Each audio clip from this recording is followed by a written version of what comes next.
I'm the dude. So that's what you call me. Are you a virgin? Yeah, not since I was 10. Are you there, God? It's me, Margaret. Come on to the coast. We get together, have a few laughs.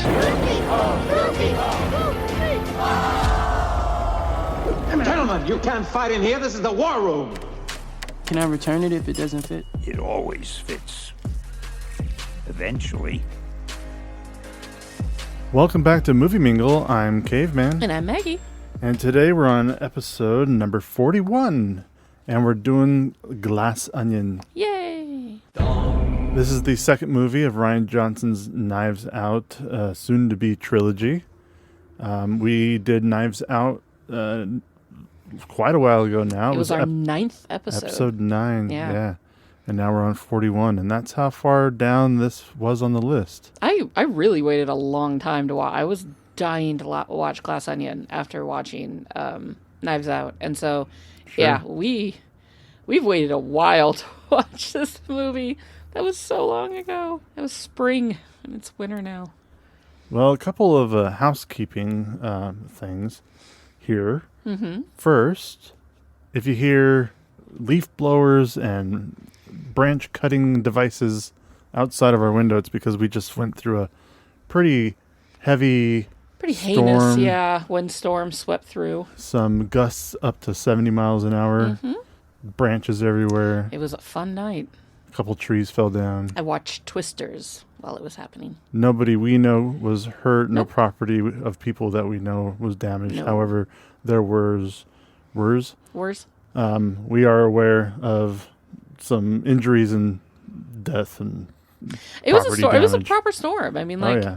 You know, the Pacific Northwest got hit by a pretty solid storm, and, we all felt it. But, in the aftermath here, there are plenty of fallen branches and old trees that are being chopped up here, there, and everywhere. So if you hear anything like that in the background, that's what that is. We can't stop it, guys. We're not a professional podcast studio. Man, if only I had my own proper studio. Yeah. That'd be fun. No.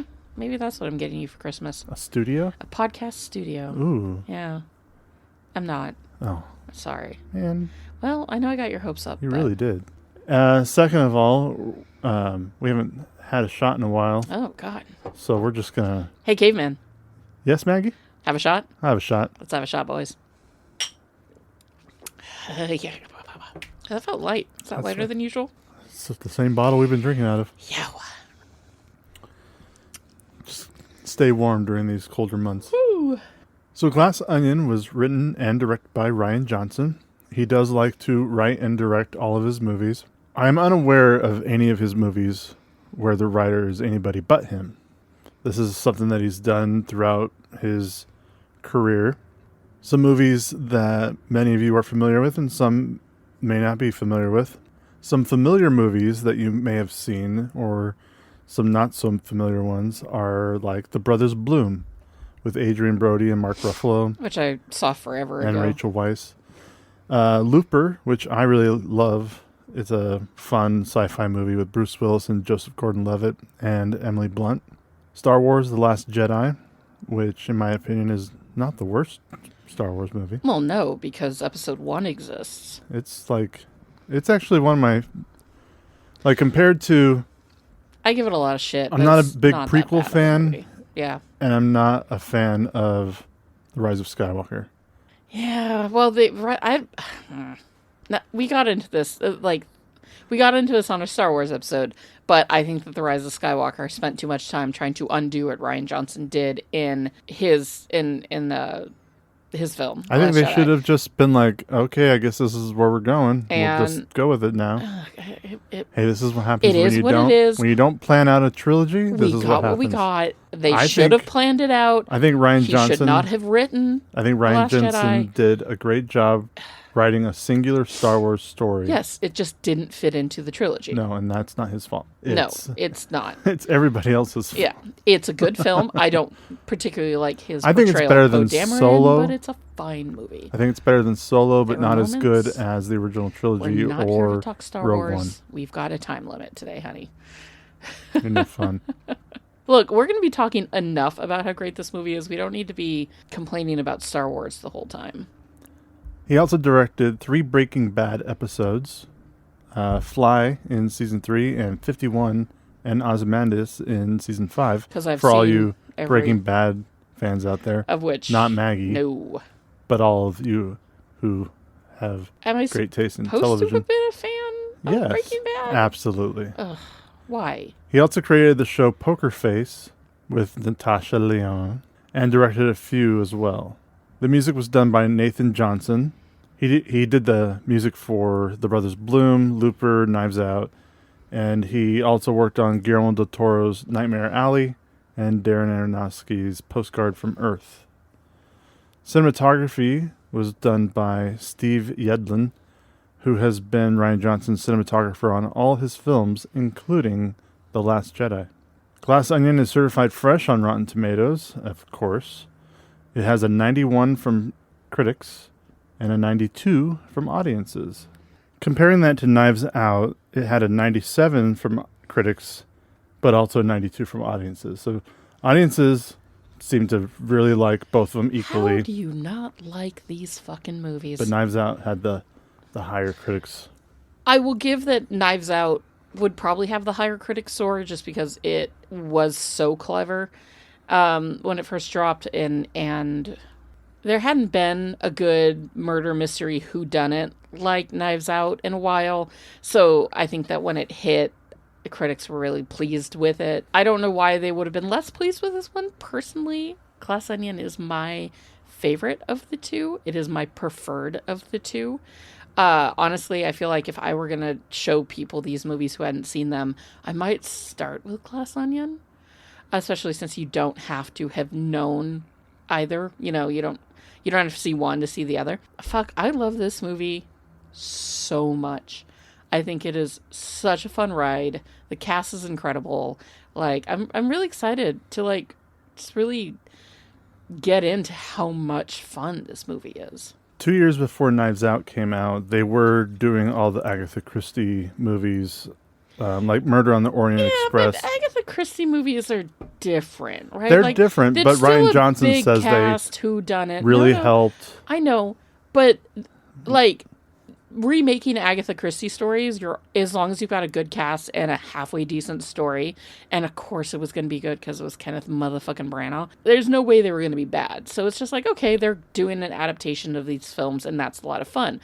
Knives Out came along and was like, here's a more original, modern take on that, and knocked it out of the park. I mean, Chris Evans in that sweater, that was a moment. That was a pop culture moment.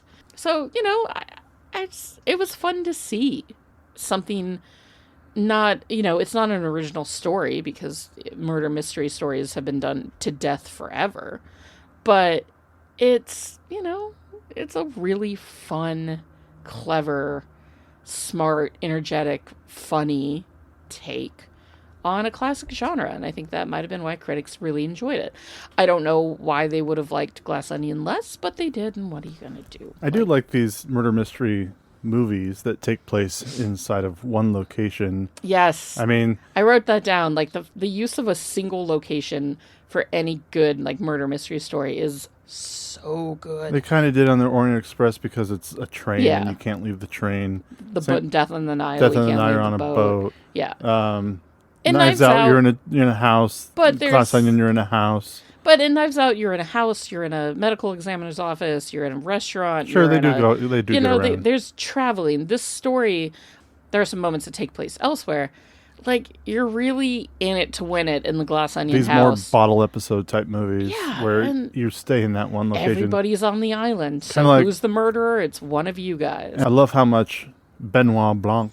Benoit Blanc. I love how much he hates the board game Clue. Yes.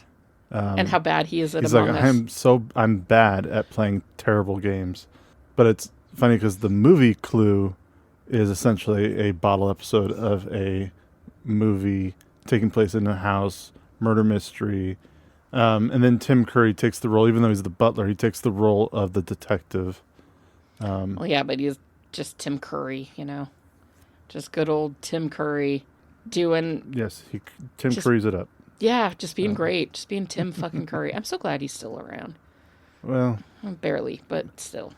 Glass Onion was made for $40 million and made, now this sounds really low, but it only made $15 million domestic. Haha, but there's a reason for that. Yes, there is. Well, that was its theatrical release. Yes. And that was, Netflix is they like to keep it very hush-hush on how good or bad their films do. But they did release information about its first 5 days on Netflix. And however they figure these things out, they say it made $13 million in its first 5 days on Netflix. Okay. Knives Out was not a Netflix exclusive movie. It had its theater run. It did very well, and they wanted to make another one. I don't know if it was Rian Johnson who wanted to make another one, or whoever held the rights to the movie. So there was a bidding war over the rights to the to the Knives Out universe. Mm-hmm. And Netflix outbid Amazon and Apple at an auction to acquire the rights to the film, and they won that with $469 million. Ooh, boy. They dropped some money. Almost on half Glass $1 billion. Onion. That's not how much it costs for. No. That's just for the rights. Well, and to the third one as well. Yeah, the third one is included. Yes, they signed a deal for 2 more movies. That's what the $469 million got them. Mm-hmm. Rian Johnson returning as a director, Daniel Craig reprising his role, and they also agreed on a budget for at least $40 million per movie. I mean, yeah, that probably covers, Rian Johnson, Daniel Craig, and making it, right? And I don't know how much they split this up. I don't know if they did an even 3-way split, or if somebody got more than the other. But Rian Johnson, Daniel Craig, and producer Ram Bergman reportedly earned more than $100 million to do these 2 movies.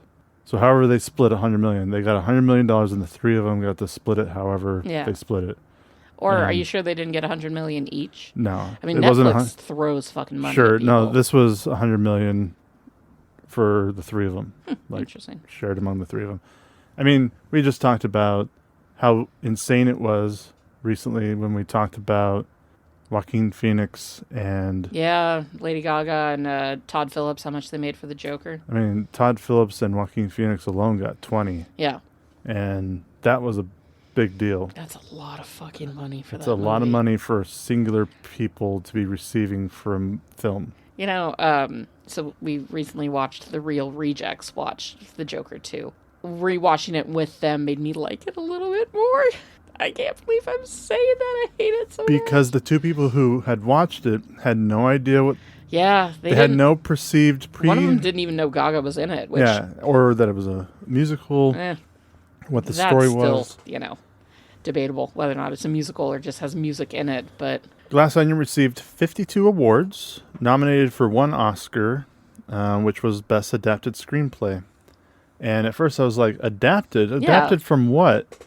And they count Knives Out as a previous previous property. No, I guess. I mean, I know Rian Johnson was not keen on having to put a Knives Out story on the title of Glass Onion. He does not like that it has to be roped back into the first movie. Because, Well, yeah, it's not like the Agatha Christie movies do that. Everybody keeps track of... you have just the one character, the one detective. I mean, I guess all the Thin Man movies were named something similar to The Thin Man. Well, the Thin Man does this, the Thin Man goes here. But even though the Thin Man technically isn't even about... Yes, Nick Charles is not the Thin Man. No. It's the first... It's the killer. It's the... Victim? It's the victim in the first movie is the Thin Man.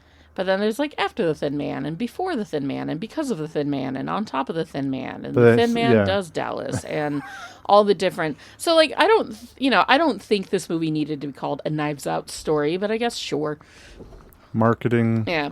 Netflix and marketing. It was nominated for over 40 or it won over 40. It won 52 awards. Oh, cool. One of those was a nomination for an Oscar. So not one of those, but it was also nominated for an Oscar. But it didn't win. A great fucking film, guys. Because Women Talking, starring Rooney Mara, was the screenplay that won. Yeah, that looked like a fucking bummer of a movie. Just a bunch of women talking about sexual assault in the Irish community for 2.5 hours. Woo! So much Let's go. fun. But Glass Onion did win Critics' Choice Award, or 2 Critics' Choice Awards. One was for Best Ensemble Cast. Yeah. And Best Comedy. The cast in this movie. Should we get into it?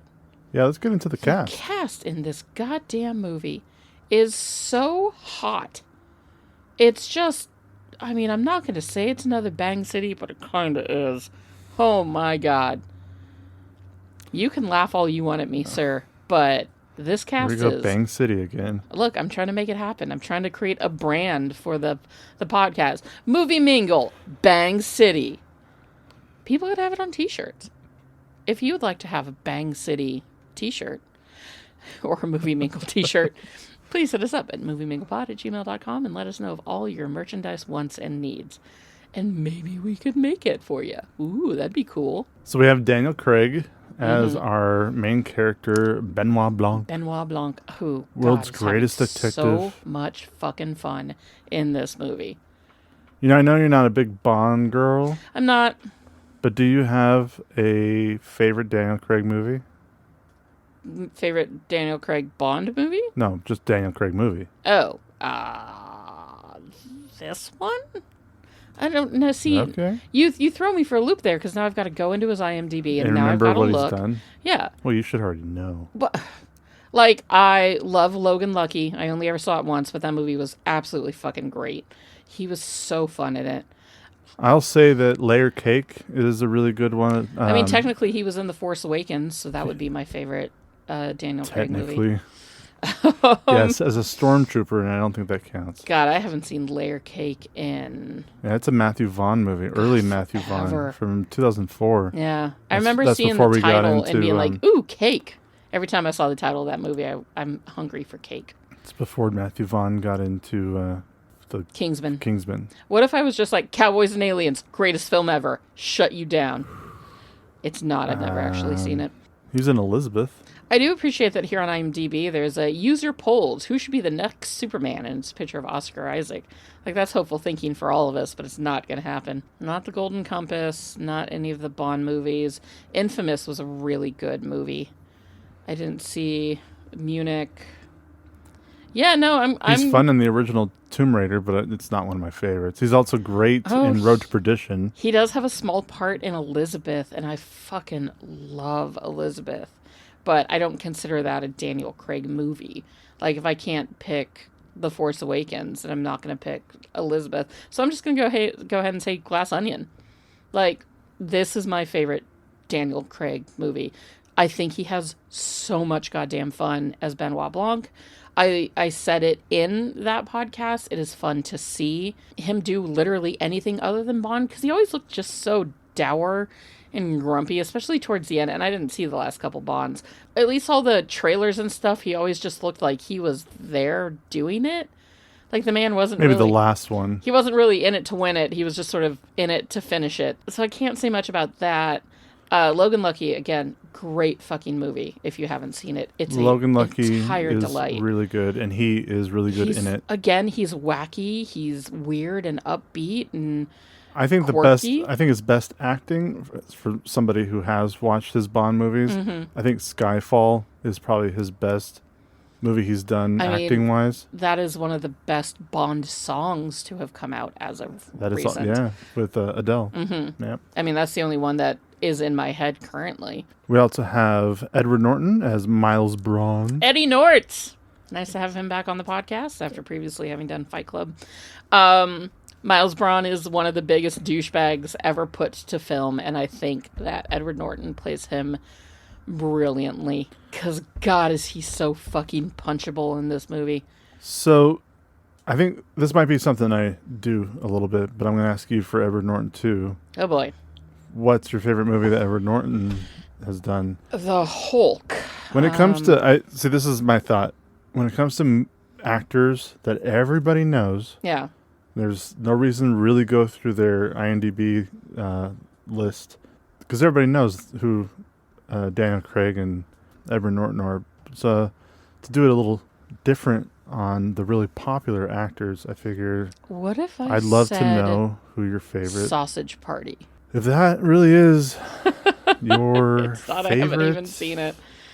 I mean, I could tell you some roles that he has just like his early work, like Primal Fear, American History X. Oh, yeah, no, it's Kingdom of Heaven. Ooh, or is it Frida? No, it's Kingdom of Heaven. He's barely in it, and his face is covered the whole time. Well, I mean, he was decent in Red Dragon. He was decent. He had a small bit in Frida, which is a film I love. It's definitely not Fight Club. I never saw Primal Fear. I never saw American History X because my mom said I can't, so I won't. The Illusionist. The Illusionist is a really good film. The Illusionist was one of those things minute. where it and The Prestige came out around the same time, and Christopher Nolan's Prestige got the prestige of magician movies. And The Illusionist is just, it's weird and has its own twists. What a twist. And I think everybody should at least check out The Illusionist from 2006. But I mean, I guess you could say, like, looking at his IMDb right now and being like, well, all right, there's a lot of good films, but if I had to pick one that was my favorite, that he has to be a bigger part of, and I'm making the hand jerking off motion right now since all of a sudden these rules are being put on me that I didn't even know were coming. We have got 2 podcasts to get through, and we are spending way too much time on Edward Norton. If King Baldwin of Kingdom of Heaven is your favorite role that he's ever done, then that's it. I don't know. The Painted Veil was a really good movie, but I only saw it once, but I thoroughly enjoyed it with Naomi Watts and Liev Schreiber. That was a beautiful film. But you know what? Moonrise Kingdom, The Grand Budapest. Okay. Grand Budapest, of all of them, if I were to rewatch any of his films right now that wasn't Glass Onion or, The Hulk, it would probably be Grand Budapest, because that movie is just adorably perfect. And he's fun in it. One character that he's done in the past that I think is very similar to his character in Glass Onion was his character in The Italian Job. Which I haven't seen. He's essentially this rich guy, or becomes rich because he tricks somebody out of something that they were owed instead. He has no, very much like his character in Glass Onion, where he's just kind of dumb and just riding on the coattails of better people. Mm-hmm. Everything that he buys with his money in The Italian Job was based off of other people's wants, other people's wish list. If you could have this, what would it be? And he would ask that question to like Marky Mark or whoever else was in The Italian Job, because I can't remember the cast, but they would tell him, and then he would, when he stole their money, he ends up buying those things. So he has no brain for himself, kind of the way his character in Glass Onion does. He just steals Benoit Blanc's idea for an actual, like, a murder. And Steve from The Italian Job and Miles Braun are very similar in that aspect. We have Janelle Monáe, who could spit in my face and I would thank her for it. Gross. She is so hot and she's so sexual and I love her and I have no regrets over that, sir. She's flawless in this film. And she is so good at the dual character of it all. Which, by the way, like, if you haven't seen Glass Onion, get into it, because we are going to be spoiling the shit out of this one. And this is a legit fun movie to actually sit back and watch it, like, run through itself and, unfold like a blooming onion. Blooming onion. But yeah, Janelle Monáe is just hot as hell I don't think I've seen any of her other movies other than I saw Moonlight, and I saw... And I haven't seen Moonlight. And I saw the Lady and the Tramp remake. Which was garbage. Oh, it's hot garbage. And yeah, it does not deserve the 6.2 that IMDb so gave angry. it. I almost broke our television It was so bad. when I watched that. And we like a lot of the remakes. Yeah. We can enjoy what they bring. Yeah, it's... Are they necessary? No. Are they fun? Sure. Sure. I mean, like, Aladdin's great. Beauty and the Beast is great. I liked Cinderella. I haven't seen it in a hot minute, but I remember it being a really fun film. There are things I liked about The Lion King. It was fine. It was fine. It's a fun fun story. It doesn't look great, but it's a fun story. Whatever. Lady and the Tramp, which is one of my top 3 favorite Disney movies of all time. The live-action one took out the overbearing racism, and that's the only good thing that they did. They also took out the soul, the love, the heart, and the joy of that fucking movie, and they took out the beaver going 66%. And I am still angry about that. 66%, eh? Think of that. But yeah, you're right about that's a movie that had no soul. Ooh. She had a very small part, a very, very small part in Human Resources, which is the spinoff of Big Mouth, which I loved. And one of her songs is the title song for that same show. I saw a Hidden Figures. She's very, very good in. That's a great movie. But yeah, Janelle Monáe, she's stunning. She's wonderful. She's artistic. Love her. Love her. Then we have the amazing Kathryn Hahn. Oh my God. Kathryn fucking Hahn. Amazing actress. Incredible. She's been incredible in everything for years. I mean, I loved her in Parks and Rec as Jen. Kathryn Hahn is incredible. We, of course, just finished not too long ago watching Agatha All Along. That show was one of the best things that the MCU has done on Disney Plus since the beginning. I mean, of all of the shows, it's one of the best. It was so fun. It was so funny and fresh. Yeah, Kathryn Hahn is goddess, right? And I'm glad that she just continues to kind of keep her status of being the fucking best, because she was just character actress Kathryn Hahn for a long time, and now she's finally kind of stepping out on her own, and good for her. But I'm never unhappy to see her in anything. I mean, she played one of my favorite characters in Spider-Man Into the Spider-Verse as Doc Ock. A really great take on Doc Ock. Yeah, she's been in just 80 projects over the last since the last couple decades, late 90s. Yeah. But yeah, she's just great. Always happy to see her in something, especially now that she's been given more to do as an actress. Better scripts, better dialogue. Yeah. Better costumes. The dialogue that she was given for Agatha All Along. There were some scenes where I'm just like, holy shit. Oh God, she broke me a few times. Completely destroyed every other actress in that. She was great. She's great, and we love her. Do I have to pick my favorite Kathryn Hahn thing now? No. Too? Okay. That's fine. Leslie Odom Jr., who we know from Hamilton as Aaron Burr. Sir. Other than, I know he was in Murder on the Orient Express. Mm-hmm. I know he played a voice in the animated series Central Park, which I believe Kathryn Hahn also did. Yeah, I think they're husband and wife in that series. We never finished watching that. It was cute. It was very cute. But I don't know, it just wasn't the same joy to it as it's from the same creators as Bob's Burgers. Yeah, but I don't know, it was fine. We also didn't have Apple TV that long, so we were really just there for Ted Lasso and I guess C. But Leslie Odom Jr., he's been on Broadway for years. He's got an incredible singing voice. He's a very handsome man. You really loved One Night in Miami. I did. Yeah. I unfortunately didn't watch all of it. Oh. I watched like 3/4 of it and then fell asleep because I wasn't able to get to it until late. It was already late. Mm-hmm. But that was, everything that I had seen up to the point I fell asleep was fantastic. Yeah. It's a Regina King movie with, it's essentially the story of Malcolm X, Cassius Clay, Sam Cooke, and he plays Sam Cooke. Mm-hmm. Some other amazing actors and characters that they're portraying in this movie. It's very heavy Yeah. I mean, race relations in the 60s, that's not a fun Between time. those three, yeah. It's between only a fun time when it's Hairspray. Muhammad Ali, Malcolm X, Sam Cooke, and Jim Brown. Yeah.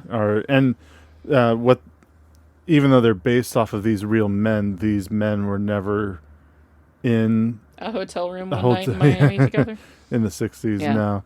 Yeah, but they're essentially what would happen. It was one of those things like, what would happen if these four great men could spend a night in a room together talking about everything, the civil rights, the culture in the 60s, all that stuff. So definitely a movie I would recommend people check out. Jessica Henwick, who we knew from Iron Fist.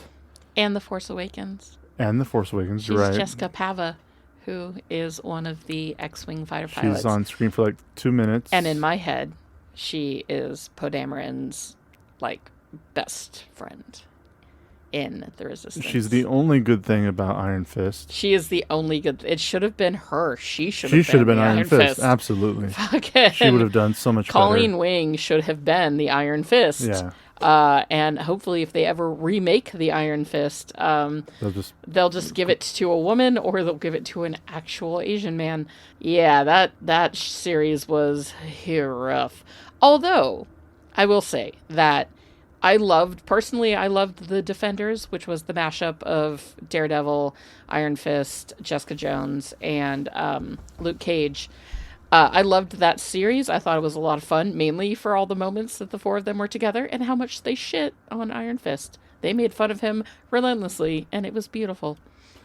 It was beautiful. It was fucking beautiful, man. They were like, oh, you're the butt of every joke? Excellent. And they leaned into it. And Charlie Cox is my forever love. Unfortunately, she was also in the fourth Matrix movie but so was Keanu Reeves. So Keanu Reeves was in all of them, though. Well, yeah, but you can't say unfortunately she was in the fourth one. Unfortunately, the fourth one exists. I'm not saying it was her problem it wasn't her fault. No. I'm just saying that she has a great IMDb list, and then the Matrix 4 is in there. Well, she had to pay for her house some way. Kate Hudson is in this movie, and she looks, for somebody who is... She's a stunning woman, no matter her age. Well, for somebody who is 45, I believe, maybe 46, yeah. I don't even look that good. I didn't look that good at 25. That woman is so fucking beautiful. Amazing looking in this movie. And so good. And not just looks. I think she did a great job actress. In this movie. I think that, obviously she's done a lot of good stuff in her career. A lot of rom-coms, a lot of silly things here and there. I mean, for fuck's sake, Almost Famous, her role as Penny Lane in Almost Famous will forever be one of my, favorite, acting moments of all time. She's so good. But I really think that, the older that she gets and the more that she can play the vain woman who is now coming to terms with her age and her fading beauty and everything, there's an Oscar-winning role for her in that vein somewhere. I mean, it's kind of like the way Demi Moore right now Yeah. is coming back with body horror. more than just one Yeah. movie. The Substance was a big boost for her career, and now she's been getting more roles. Mm-hmm.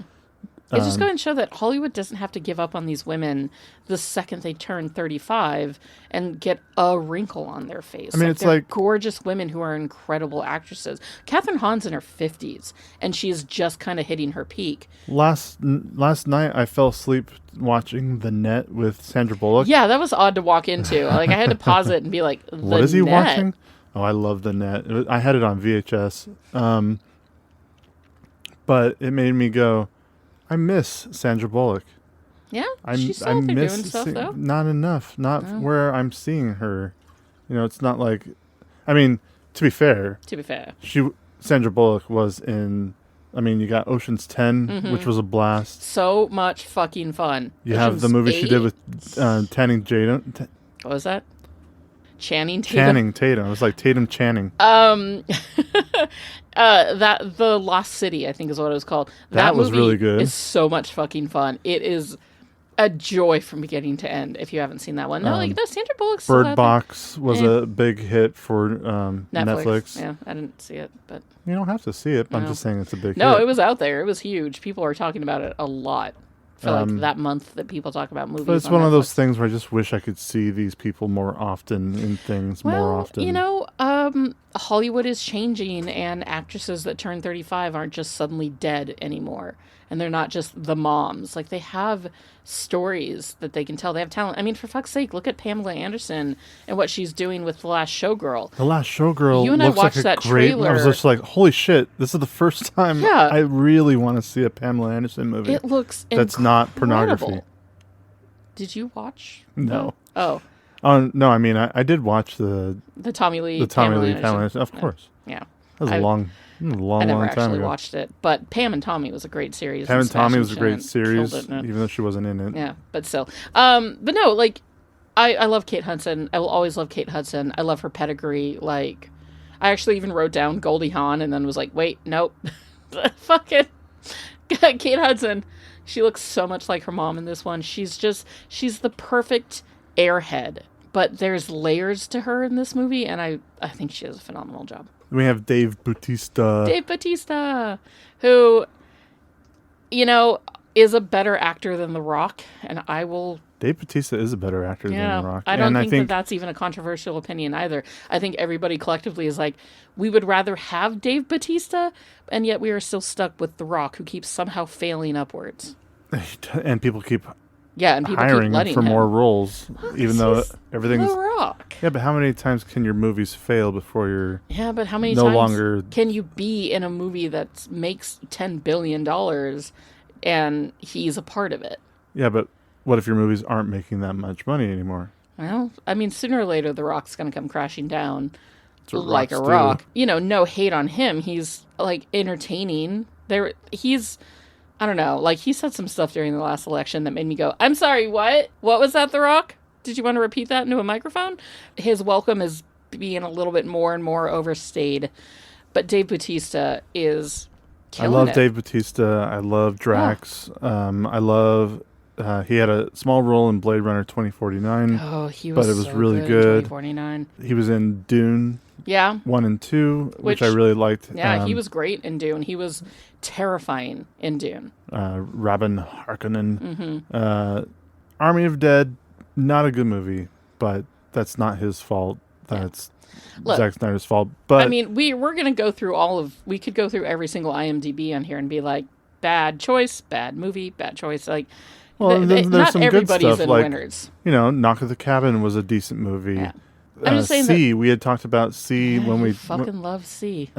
he played Ido Voss. He played Jason Momoa's brother in that movie, kind of like on the opposite side of the... I can Are you see it. trying to see if they look alike? Yeah, in my head, I was like, could I buy them as brothers? Their brother, and he does a really good job in that movie, especially for... he also is blind, and I think he does a great job acting like a blind guy. Better than Charlie Cox. No, Charlie Cox... So yeah. fucking good. God, But Charlie Cox also... He can see. Dave Bautista can't? Charlie Cox's character can see. Oh. Well, He can. kind of. He can. I mean, in a supernatural sort of superhero Well, his type of superpower way, is but being able to see, even though he's blind. even though he's blind. God, he's hot. Charlie Cox. He needs to be in more things. Okay, and then we're on to Madeline Klein. Yes. I pulled up her IMDb, and I have not watched Outer Banks, but I've heard a lot about it. It's a show that It was a TV show the about youths love. in North Carolina, Yeah. I think. And, you know, there are a couple other things that I've recognized, but I haven't really seen her. And she's really lovely. And I wish the best for her future because she's a good little actress. And she's pretty. And, you know, whether she stays on a TV show for the next 25 years or does a bunch of little movies, like, she's got a career ahead of her. She was in 2 episodes of Stranger Things. Yes. And I have no idea who she is. She plays Tina in the first and second episode of season 2. But I can't remember who Tina is. I mean, it's been a long time since I've watched Stranger Things. Because I'm waiting for... Are you going to do a... I'm going to do a 1 through 4 catch-up right before 5 comes out. For sure. A lot of stuff has happened in those 4 seasons. Well, I mean, one reason why you wouldn't recognize her from Stranger Things is that she has brown hair. And she looks like she's a friend of... What's her face's? Nancy, I think? Wow. Yeah. I mean, she looks drastically different as a brunette. Yeah. Drastically. I do remember that character, but... Yeah. I thought, She had a small part in a big thing. Good for her. we've got some great cameos. Yes. I mean, you got Ethan Hawke as the guy who's like disinfecting them with. You're giving them Don't worry about it. You're their vaccine. taken care of. Yeah, whatever it is. He was in the middle of filming Moon Knight in Prague, I think. So he popped over to Greece on one of his day offs. As you do. As you do. When you're Ethan Hawke and you can. And he popped over to Greece and did a short little cameo. So that's why he has the ponytail. Ethan Hawke is so, so hot. And if you were to ask me my favorite Ethan Hawke movie, it would be, without having to pull it up, Before Sunrise. The Before Sunrise, Before Sunset, and After Midnight? After Sunrise, or whatever the third Before one is. Dawn? I don't know. I actually never saw the third one. I thought it kind of ended perfectly with the second one. I don't even think the second one was necessary, but I'm glad that those characters got together. But Before Sunrise is a perfect little film. It's so romantic. It's so sweet. And had it just stayed what it was, it would have forever been one of the most romantic movies of all time. And it still is, even with its sequels. I love that movie. Ethan Hawke is a great actor. I'm glad that he got to have a good role in the MCU in Moon Knight. Like, he was a delight as the villain of that series. He had great chemistry with Oscar Isaac. But he's a great guy and just so hot. He's just so hot, that man. We also get a quick cameo from Hugh Grant. Who, I love the idea of him being Benoit Blanc's husband, boyfriend, lover. Like, whatever he is. Yeah, like fucking Hugh Grant and James Bond. Yeah. I love the Hugh Grant-essence that's kind of going on right now. Yeah. Caveman just saw Heretic. Which he was a lot of fun in. Yeah. Very evil and... I mean, I always knew that he would be great at playing a very evil character because of his character in Bridget Jones's Diary. Yeah, you got that. Yeah. I mean, he had a nice evil part in Dungeons and Dragons. Oh, he's so fucking good in Dungeons and Dragons. How has that not been a bonus episode that we've done? How have we not talked for 4 hours about how great Dungeons and Dragons is? Because we talk about 4 hours about how great Dungeons and Dragons. And if you've seen our it, you kids know. would probably want to come on and talk about it. They absolutely would be a part of it. Serena Williams has a random little cameo of I love that she was being just listening a trainer. in on that conversation the whole time. You think it's like a poster or something on the wall, and it's just like, hey, I'm free if you want to have a session. Are you guys going to work out? They're in a gym on they're in the gym on Miles Braun's, private island, the and there's just this House's gym. Yeah, and there's just this giant, what you think is a poster of Serena Williams, but it turns out that she's actually like waiting there, ready to do an exercise, lead a session for you. Like I love how she's like, whatever, it's your money. Whatever, it's your money. I will also point out Jackie Hoffman, who plays the mother of Dave Bautista's character, has a small cameo, but I think she steals the fucking movie. I love her so much. I love how she knows every without looking at it, she knows all the puzzles. And then at the end, what is this thing? I don't know. She's just one of those great character actresses, like New York-based character actresses, who's a delight. Yo-Yo Ma had that quick Yo-Yo Ma cameo. Just pokes his head in to start talking about music. And nobody's ever like, Yo-Yo Ma? Like, nobody acknowledges him. If you don't know who that man is, then you don't get why out. that cameo... The fact that he was hanging out with Birdie at a party during the pandemic, too. Like, it's so anti-Yo-Yo Ma. A delight. I always love it when anybody plays against their character type. One of the most random cameos, you've got Joseph Gordon-Levitt just doing the voice to the hourly dong. Well, Joseph Gordon-Levitt has been in every single movie that Ryan Johnson has done. He was a voice, even if he's just a voice, he has done... You do a voice in Star Wars? Yeah, he was one of the voices of one of the people on the Cantina Island, or the casino place, or whatever. Was he in Knives Out? Yes, he also had a cameo, and I think he was the voice of the radio or the TV. Interesting. Yeah. And then one of the funniest parts, because it's so random. 4 of the best cameos. Ever. All at the same time. Yes. You got Stephen Sondheim, and you've got Angela Lansbury, Kareem Abdul-Jabbar, and then just throw in a random Natasha Lyonne in there. Yeah.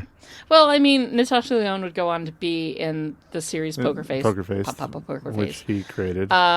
Stephen Sondheim and Angela Lansbury, it was their last ever movies that they ever filmed. They both passed away shortly after the film came out. And then I've always loved Kareem Abdul-Jabbar, and I've always loved that man is willing to make fun of himself in various ways. Airplane. Yeah, he's grand in everything he does. I find him a very funny human being, and he was an incredible basketball player too. But yeah, the four of them playing Among Us on Zoom with Benoit Blanc. Rian Johnson said that he spent some time having to explain the rules of Among Us to Angela Lansbury before she was finally just tell me what to say. Like, she didn't care about the rules of Among Us. She was just like, what are my lines? What do I do here? Because she wasn't actually playing it. And that game became so popular It was during COVID. Yeah, it was because it was a game. it was a great pandemic game. Yeah. I mean, our kids have both played Among Us several times, but more often than not, we watch people play Among Us. Even still, we will watch videos Somebody creating a mod to make Among Us more interesting or different. Or we will watch for the amusement of it with our children. It's one of those, just one of those things. Yeah, I have it on my phone because my children were like, oh, I want to play it. I want to play it. And then lastly, the last person we should talk about in this film is Noah Segan, who, a lot like Joseph Gordon-Levitt, has been in every Rian Johnson movie. In Knives Out, he played the cop. The state trooper. Yeah. And here he's just Daryl. Just Daryl. And we don't have to talk about Daryl, because if you've seen the movie, you know why Daryl is great. Fucking Daryl and Benoit at the end of the film just sitting in the garden smoking together cracks my shit up. This is a smokeless garden. Disruption. This is a smokeless garden. Fucking A. I really like how this movie opens with the puzzle box. Mm-hmm. Because it's just so ridiculous and over the top, having this box and all the things that it does and all the different games and puzzles and the way it opens, and it's like, I don't think all of that could fit in the way it's supposed to be. Yeah, right? Like, there's no way that those 2 layers of games on top fit into the small amount of space when the box opens up. The thing to keeps reveal. opening with other games, and then it closes, and then the 4 corners come apart to reveal the very hollow inside of the box. But I think it's all worth it because of the way that Andy's sister, who I can't remember, Helen. The way Helen just smashes the whole thing apart. I mean, they spend a good 5 minutes or so. You know, there's a good chunk of change spent between the 4 people that receive the box.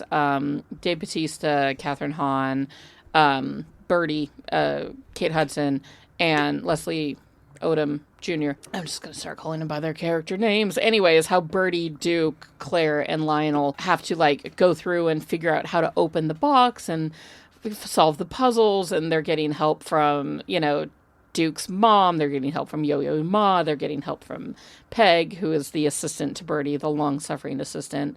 And then when it cuts to Helen opening it, she just literally takes a fucking hammer to it and beats the shit out of it. I'll smash it with a hammer! Yeah, and it just kind of goes to show you how over the top Miles Braun is, right? Like, he is such a douchebag. He's such a, just condescending, unoriginal douchebag. And he didn't even design the puzzle. Nope. He didn't design the story based on the murder mystery party, anything. It's just entirely his money. He just has so much money. He just pays people to do all this stuff for him so that he doesn't even have to think. Everybody's invited to go to the island to spend time with Miles for a murder mystery party. Yeah. And we see everybody at the, when they all show up to the dock. Mm-hmm. I love how everybody's wearing their masks. That's what I was going to say. All their masks they all wear different types. Benoit Blanc has, very a proper mask close to his face. Yeah. And then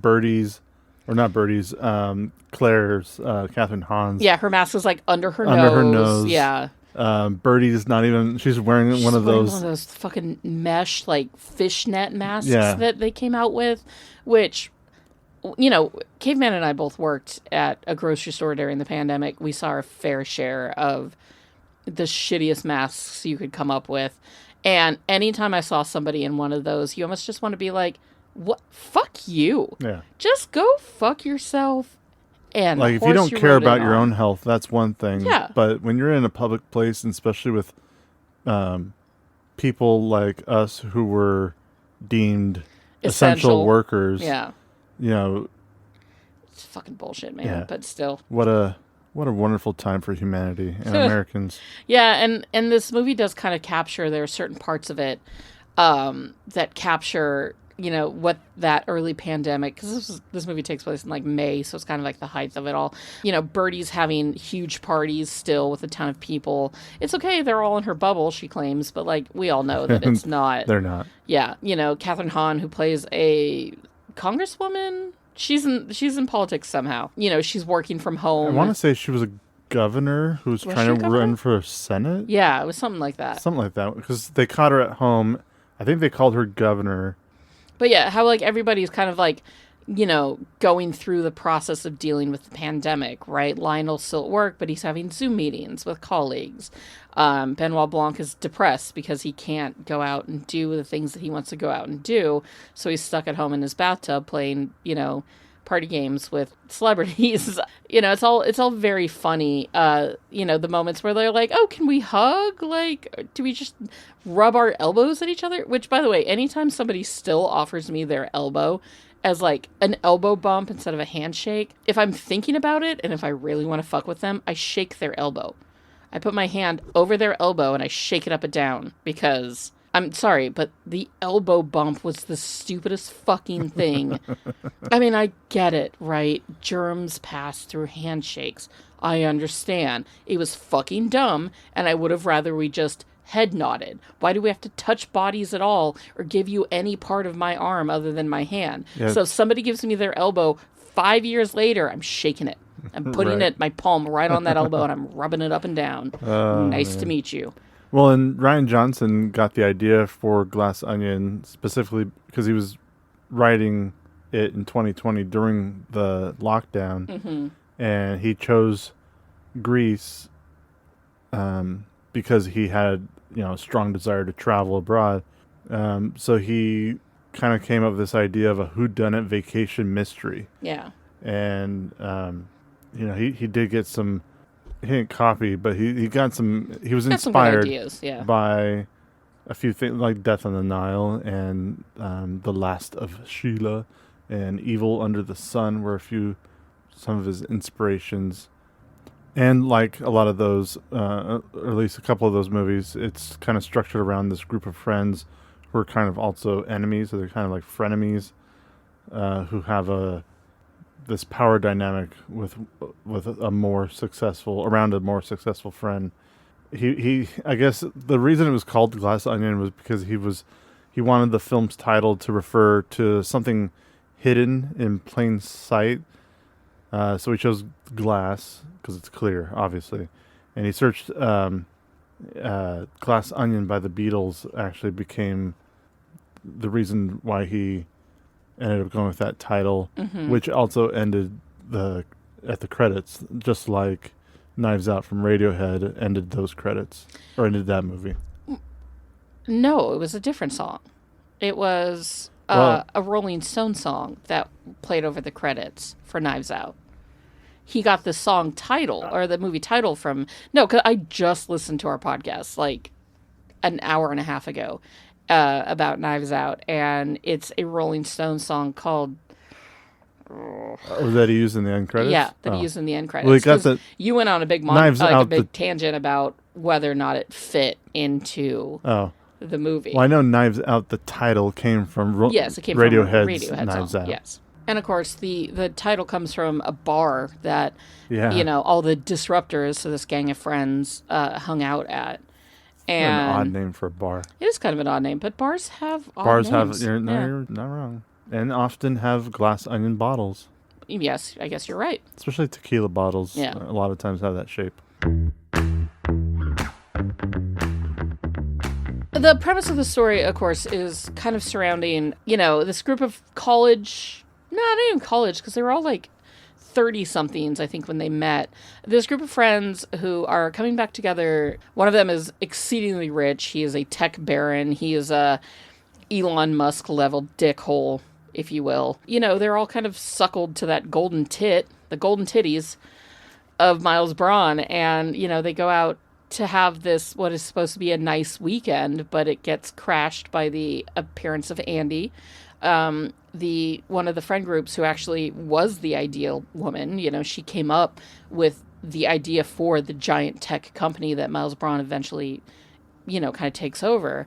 So having her there is very odd. And it's very much like, why is Benoit Blanc there? Why is Andy there? She shouldn't be there because she just literally lost a lawsuit against Miles, you know, that all of her former friends, testified against her in. So her showing up is like a big what the fuck. And then ultimately somebody dies and they have to figure out who done it. And you think a couple people that have died. The reason that Miles brings everybody out there is because he wants to have a murder mystery party where all of his friends solve his own murder, right? There is supposed to be a very fanciful death scene that he has. And one of my favorite scenes in the whole movie is when Benoit just, before the murder, the quote-unquote murder even happens, he immediately figures it out, lays it all out on the table. He cannot stop himself. He puts it all out on the table, and like watching... Well, he is doing it on purpose. Yes, he is doing it on purpose. But watching Edward Norton's face just fall completely. Son of a bitch, just ruined my whole murder Especially mystery because party. like he had Gillian supposed Flynn. to last all weekend. Yeah, he had Gillian Flynn, who's the writer of Gone Girl, like write the story of his murder mystery, all the money that went into it. So watching Benoit Blanc just shit on it and ruin it was so much fun. You could see how much fun the character himself is having at just being like, oh, is it starting? I know who did it. Like, the murder hasn't even happened, and he already knows who did it. It's great. I love it. I love detective characters. They're just so much fun. One of the things I brought up in the Knives Out episode is just like, Daniel Craig is having the time of his life playing this role, and you cannot take your eyes off of him when he's on the screen. Like, watching him watch people is a delight because he's just soaking in all this information on them, whether they want to or not. And it's so much fun. I love his character. But ultimately, the story is about revenge, which is Andy/Helen's revenge on Miles Braun for, spoilers, murdering her sister Andy. What a twist. What a twist that like halfway through the movie, you're like, oh, this character's dead? Wait. The Andy that we thought was here is actually her twin sister who was recently murdered, but according to the police, committed suicide. Yeah.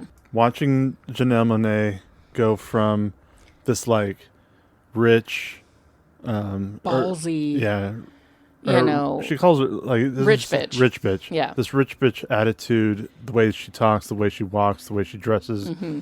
To immediately to, very Southern Alabama. Dowdy, kind of, shy, reserved woman. Yeah, she plays not rich bitch at all. Not rich at all. One of my favorite scenes is we get to see her and Benoit, like, talking to each other before the dinner party, before they all go out to the dinner party. And Helen, wearing Andy's clothes, she's very kind of reserved. She's got her arms wrapped around her body. She's very shy, but when she sees Benoit, she realizes she has to put on the persona. So she kind of unfolds a little bit into the rich bitch character. Yeah. And it's subtle body acting, but Janelle Monáe really kind of kills it. Like, I mean, this movie is make it or break it on that character, and she does such a good job. And then when you get the flashbacks, when the onion starts to unfold and you start to understand what the story is, and you start to see all the layers, it's just so much fun, right? And again, something I talked about on the Knives Out episode, I love the moment when the detective gets everybody together and is like, here's what's up. Yeah. I love that. I love that in all murder mystery movies. Like, I think it's just it's what you wait for, right? In this movie, particularly, like the way that it flashes back on everything that has happened up to that point, including scenes that you've already seen that you thought were one thing, but turns out that they're another, you know. All from a different perspective. Yeah, it's a ton of fun. And it really kind of like, there's a lot of liveliness to this film, you know, and there's a lot of humor, which I think is really handy. And I love it. I love that each character has a reason to hate their friend Miles Braun. You know, Dave Bautista's character, who ends up being the victim, ultimately, of the weekend. He's the one that's murdered. You know, finding out what his motives and opportunities were fascinating. Same with Catherine Hahn and Leslie Odom Jr. You know, she's a governor, he's a scientist, and Miles Braun wants to put out this new fuel called Clear, with a K, which... It's so stupid. So stupid and so douchey. Because when he says it, it's like, oh, I call it Clear with a K. You know, this highly volatile substance that he's insisting on putting in homes and putting in to manned space missions and stuff, even though, like, it's going to blow shit up. It's going to turn people's houses into the Hindenburg. You know, and everybody is telling him, this will destroy the world if you put it out there. But Miles keeps doing it. He keeps going for it because that's what he wants, right? That's his legacy. He's just too fucking stupid and too egotistic to listen to anybody. And so it's fun seeing that play out. I really love, one of my favorite scenes in this movie was that uncomfortable tension building when they're all in the living room, the party area where everybody has gathered. Yeah.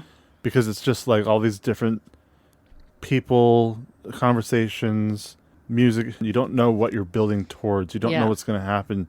Obviously, this is a murder mystery party, and I don't think we've found out by then that Andy we don't know that Andy's dead. And nobody's died yet. No, nobody's died yet. Yeah. So you're like, all right, is this where it's going to happen?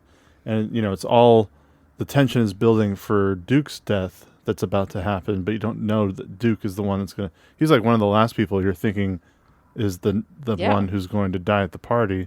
You think it's either going to be Edward Norton or Andy again, or somebody. You're not really clear who the victim is. That whole scene is really fun to watch, and it reminds me of another movie that has a lot of tension building that takes a while before anything happens.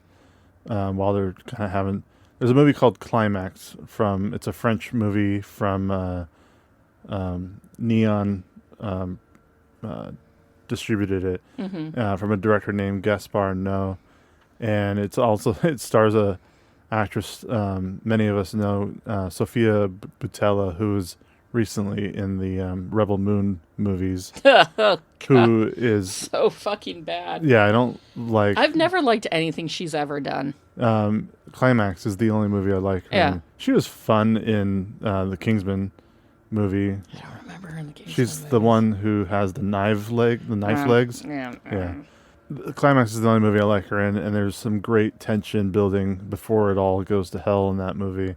Don't worry, that's barely a spoiler. As much as it's like we know in this situation in the Glass Onion that something's going to happen. Yeah. We don't know what it is, but I love that lingering, slow build up to an event that you're just waiting for the pin to drop. I love too, if you're really paying attention to the movie, and again, folks, forgive the sound of a leaf blower outside our window. We can do nothing about that. So just bear with it. It's ambient noise. I love that when you've seen the movie more than once, because Caveman, this was only the second time you've seen this movie, right? Yeah. And so you were telling me, you're like, I think I vaguely remember who the killer was, and I think both people you picked were wrong. No, I was like, it's either Catherine Hahn or Edward Norton. Okay.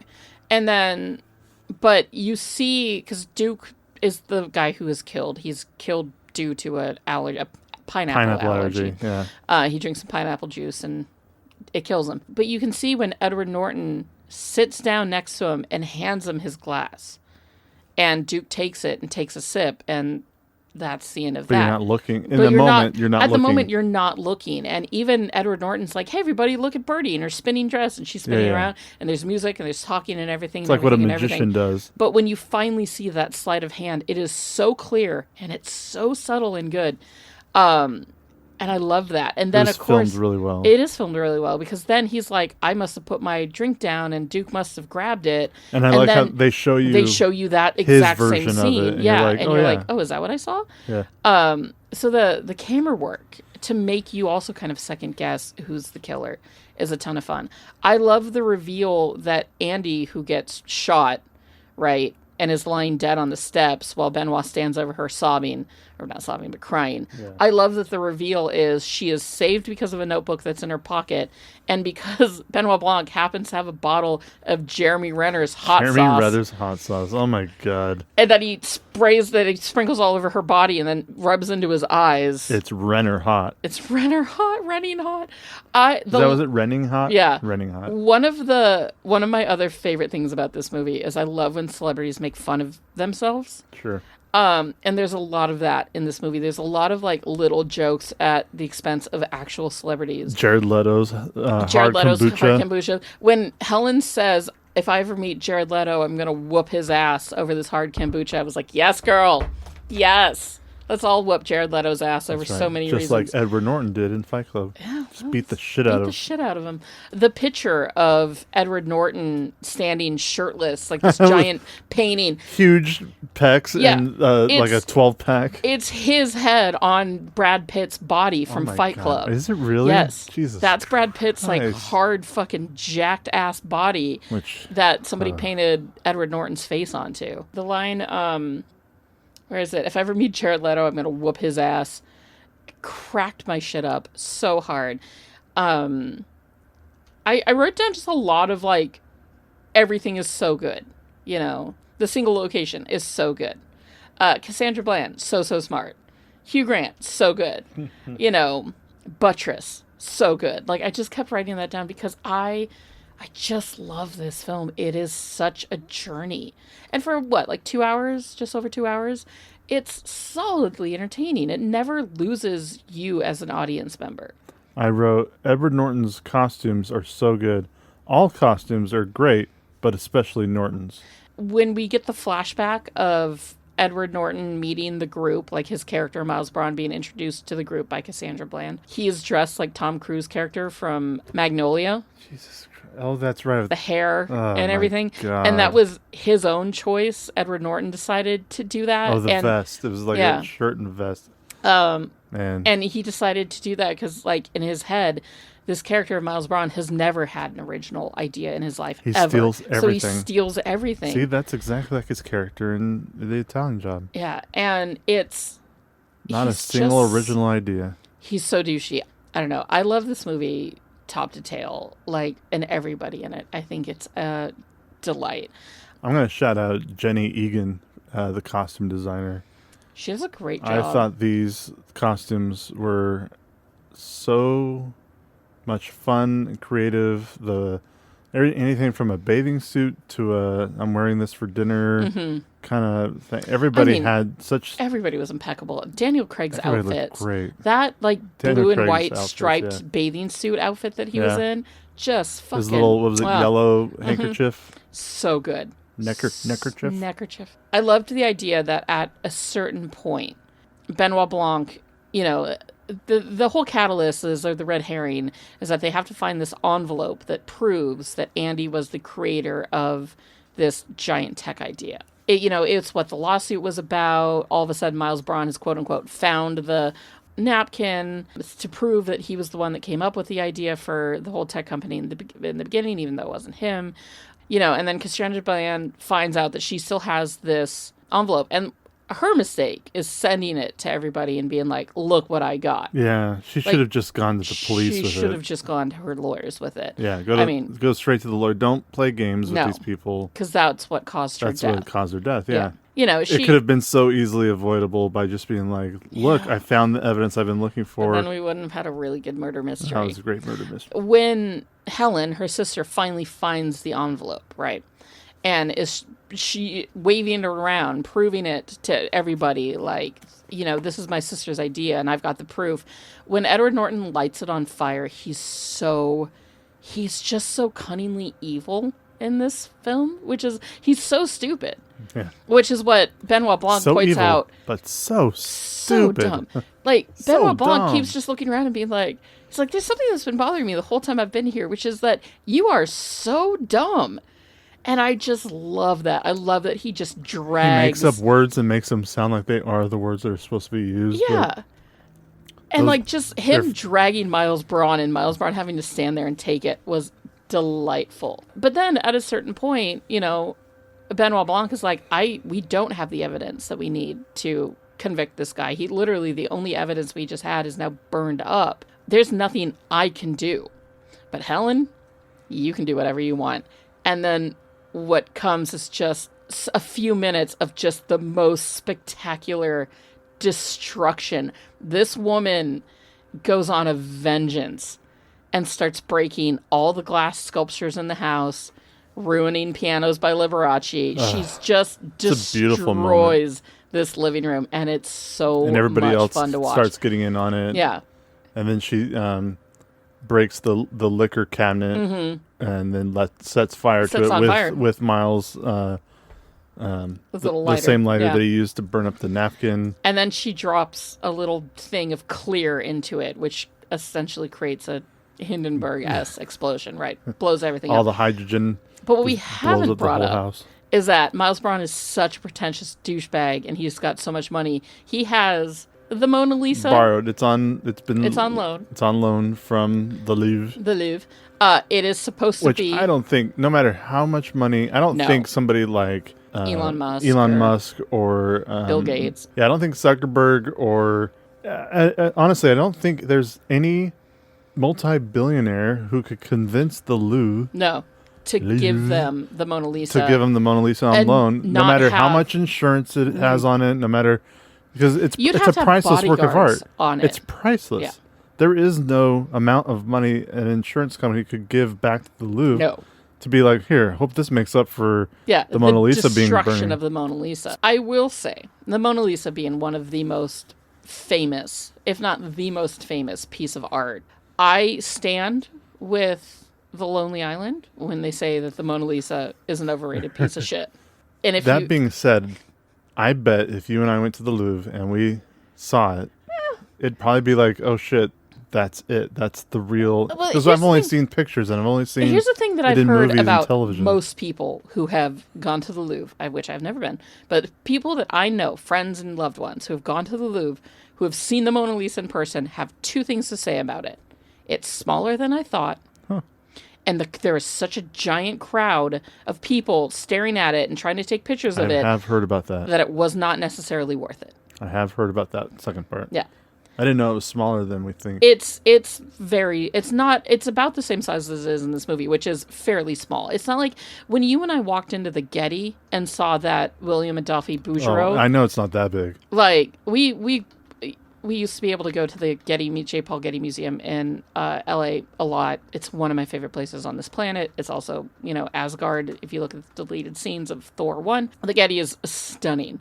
But we walked into the main the main painting gallery of the Getty, and both of our eyes were turned, and we just immediately looked. You couldn't not look at it, at this 8-foot tall and 5-foot wide painting of Mary and the baby G sitting on a bench in a lovely garden, and there are these 3 angels who each have a musical instrument, and they're serenading the baby G while he sleeps. When I say that thing took my breath away, it is not hyperbole at all. I stopped breathing when I saw that painting for the first time. The colors were so vibrant.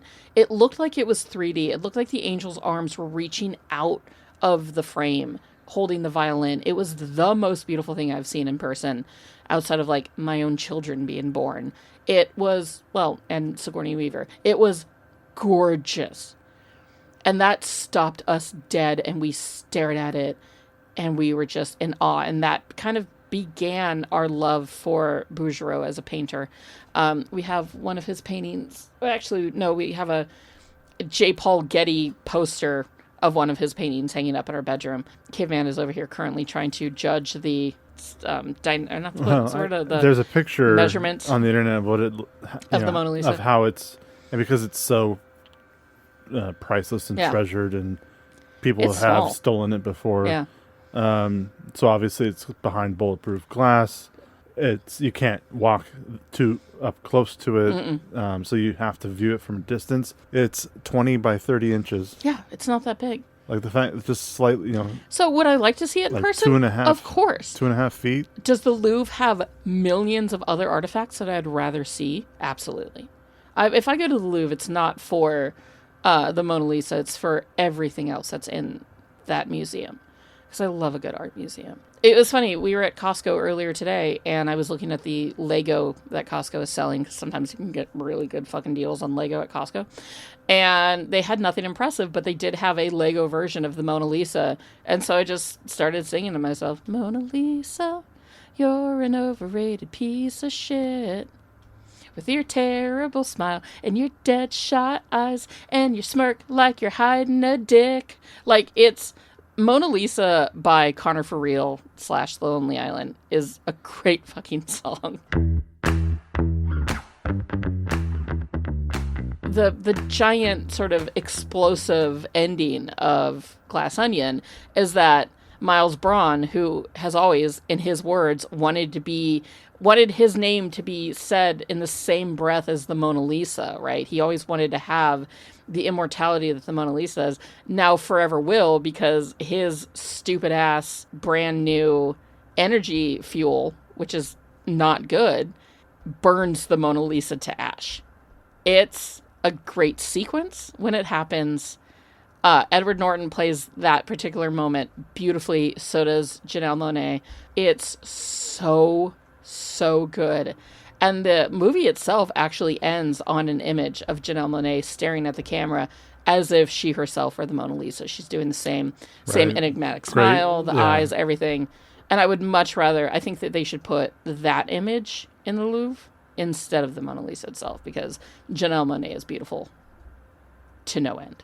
So those are my hot takes on the Mona Lisa. I'm not impressed. Like, I don't know. I could care less. There's other artwork out there that I love. So Maggie, what would you rate Glass Onion out of 5 stars? Well, again, one of the reasons why I wanted to listen to the last podcast was to try to figure out where I'd given Knives Out. And it's a little wishy-washy in that episode, but I'm pretty sure I settled on, I gave Knives Out a 4. Glass Onion gets a 5. I love this movie. It's so much fun. The cast is phenomenal. It's beautifully shot.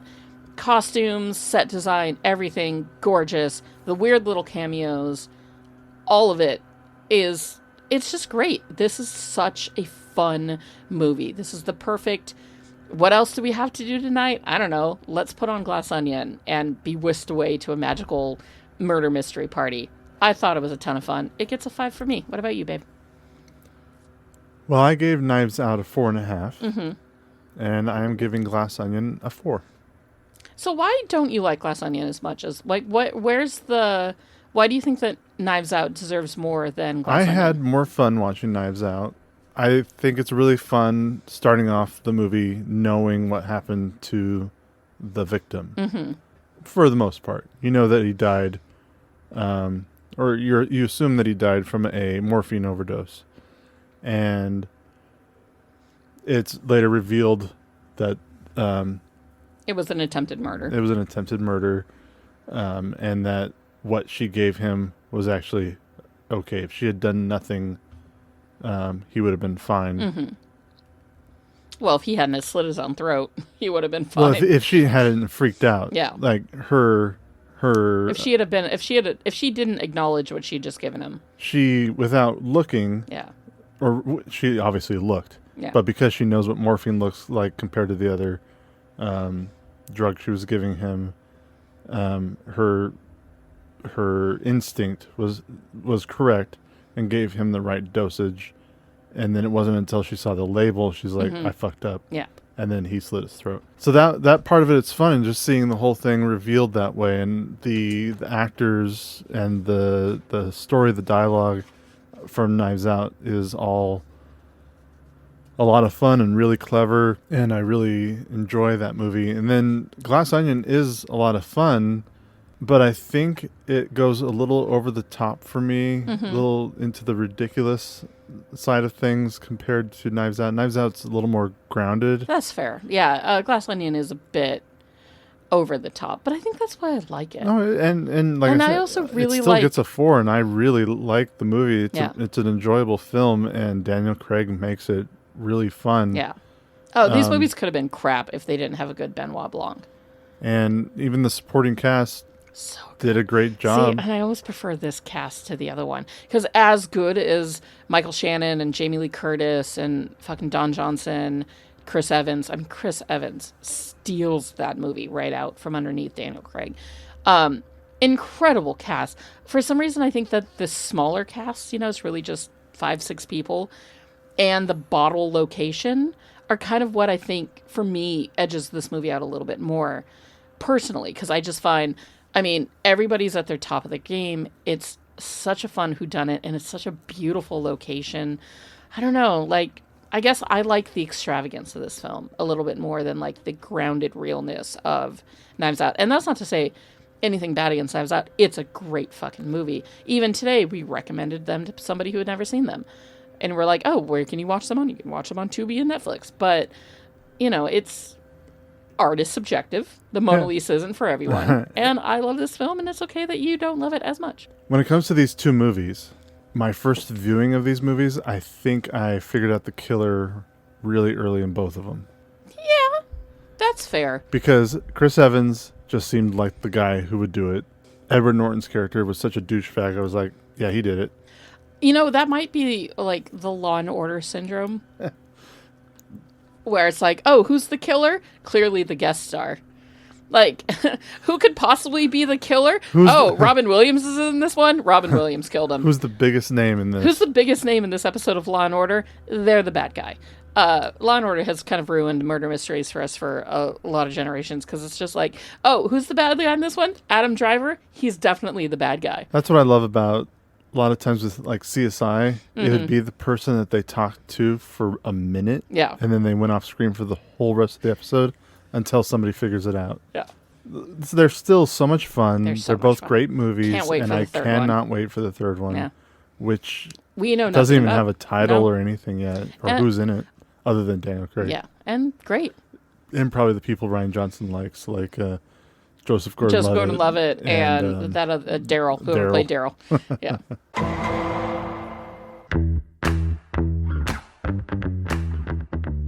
So, Maggie. Yes, Caveman. I have 2 questions for you. Hit it. I was outside. Outside the house? No, I was outside the room. The room with the bed. I saw you. I recognized you. I don't feel very well. Is that Annihilation? It is. I knew it because of Natalie Portman. Yeah, I figured her voice would be a good hint. God, Annihilation. He's got a very small role. Very small role. Shirtless for and he doesn't part say of it. a lot because a lot of times he's just in a hospital bed. Yeah, but hot. And that's a weird fucking movie. Yeah. That's a weird fucking movie. It's really good. I don't know if I've fully ever understood it when I've watched it, but it is. Oh, you should watch it again. No, I have to watch more Oscar Isaac and Natalie Portman. No, Poe Dameron and Padme, never. They would have been best friends. So, Maggie, would the presence of Oscar Isaac in Glass Onion have made it a better film? I don't think it would have improved it, no. This movie is everybody firing at full calibers. It's a delight. I wouldn't have been sad to have him in it, of course. If there was a random Oscar Isaac cameo like the rest of them. There's always Knives Out 3.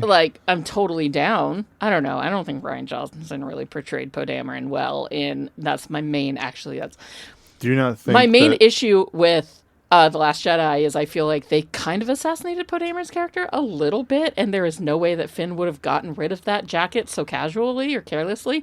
So, no, I don't necessarily think... I think they ruined it even worse in Part 3.